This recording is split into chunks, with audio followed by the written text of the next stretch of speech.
بسم اللہ الرحمن الرحیم۔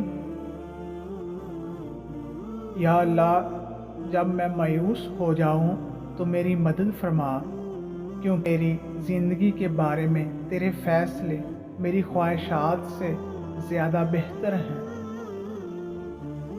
حسد کا کوئی فائدہ نہیں، بلندیاں خدا کی ذات دیتی ہے۔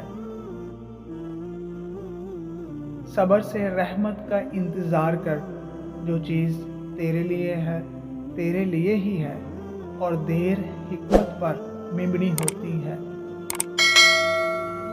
کوئی دن ایسا نہیں جب میں نے رحمان کو رحیم نہ پایا ہو۔ وہ نیکی بڑی معتبر ہے جس کا رب کے سوا کوئی گواہ نہ ہو۔ اللہ سے ضد نہیں، لاڈ کرو، کیونکہ اللہ ہی بہترین لاڈ اٹھانے والا ہے۔ ہماری دعاؤں کی قبولیت اس کے لاڈ کی خوبصورت شکل ہے۔ جنت اس لیے تو بے حد خوبصورت ہے کیونکہ وہاں محمد صلی اللہ علیہ وسلم ہوں گے۔ مولانا رومی نے کیا خوبصورت فرمایا تھا، جن باتوں پر جھگڑا کر کے لوگ منو مٹی تلے جا سوتے ہیں، انہی باتوں پر ہلکی سی مٹی ڈال کر دنیا میں پرسکون زندگی گزاری جا سکتی ہے۔ نیت کتنی بھی اچھی ہو، دنیا تم کو تمہارے دکھاوے سے جانتی ہے، اور دکھاوا کتنا بھی اچھا ہو، اللہ تم کو تمہاری نیت سے جانتا ہے۔ اپنا خواب عالم یا خیر خواہ کے علاوہ کسی کو بیان نہ کرو۔ مسلمانوں، اگر تم میں سے کوئی چاہتا ہے کہ وہ اللہ سے باتیں کرے تو اس کو لازم ہے کہ قرآن پڑھے۔ تم صبح و شام 3 مرتبہ سورہ اخلاص، سورہ فلق اور سورہ ناس پڑھا کرو، وہ تمہیں ہر چیز کے لیے کافی ہو جائیں گی۔ تمہارا اس چیز کو ناممکن سوچنا اپنی جگہ ہے، لیکن وہ تو اللہ ہے نا جس سے مانگا ہے، اور ایسا تو کچھ بھی نہیں جو تمہارا اللہ نہ کر سکے۔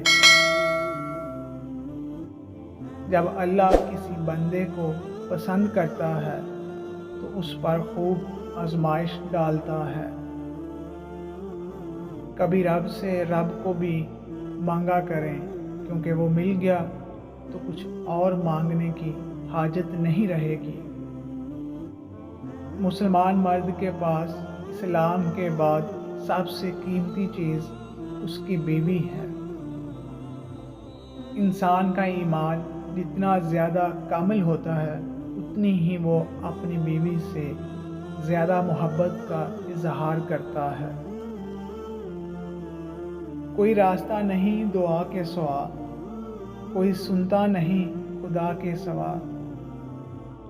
قسمت میں آدھی روٹی ہے تو چھین کر پوری کھا بھی لی جائے تو الٹی آ جائے گی۔ کبھی نصیب سے زیادہ بھی کسی کو ہضم ہوا ہے؟ جنت کے بارے میں کچھ ایسا بتائیں کہ شوق پیدا ہو۔ فرمایا گیا وہاں محمد صلی اللہ علیہ وسلم ہوں گے۔ خاموش رہا کرو جتنا ہو سکے، اس میں نجات ہے، کیونکہ سب سے زیادہ گناہ انسان سے زبان کرواتی ہے۔ وہ خفا بھی ہو تب بھی محبت کرنا نہیں چھوڑتا۔ میرے اللہ کی تو ناراضگی بھی اتنی پیاری ہوتی ہے۔ جب آپ کسی کے راستے میں روشنی کرتے ہیں تو آپ کا اپنا راستہ بھی روشن ہو جاتا ہے۔